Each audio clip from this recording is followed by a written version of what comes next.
Up next, 24 oras.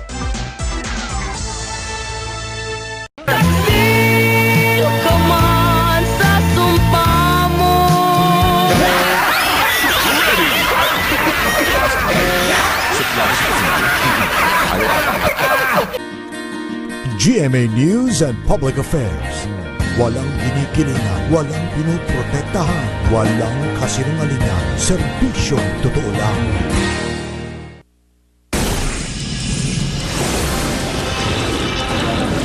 Batang babae sa Caloocan, kinadena umano sa loob ng kwarto ng sariling ina. Nanay, arestado! Matapos maibalita kahapon ang pananabunot ng lalaking teacher sa estudyanteng na late sa klase. 7 taong gulang na estudyante naman, pinagsasampal umano ng kanyang guro, pisngi, nagpasa, bagyong Tindo, nag-iwan ng malaking pinsala sa ilang lugar sa norte dahil sa pagbaha. Napilitang lumikas ang ilang residente. Matapos kumalas sa una, Senador Coco Pimentel, nililigawan na ng Liberal Party.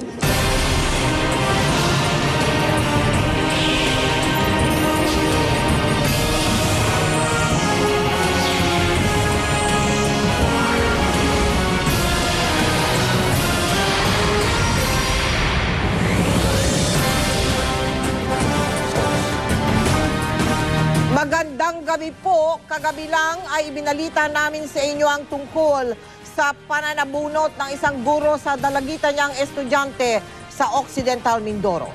Ngayon naman, isang guro sa Ilocos Norte ang inirereklamo matapos niyan sampalin ng isang batang mag-aaral. Yung bata ay nagkapasa-pasa sa pisngi at na-trauma sa pangyayari. Nagsorry na si ma'am, pero idedemanda pa rin at paparusahan siya. Nakatutok sa GMA News, String and Dennis Alipio, eksklusibo. Bakas pang pasasakaliwang pisngi ng 7 taong gulang na estudyanteng ito matapos sampalin ng kanyang guro sa Banna Central Elementary School dito sa Ilocos Norte, Miyerkules ng hapon. Dahil na trauma sa nangyari, ayaw na raw pumasok sa klase ni James, di niya tunay na pangalan.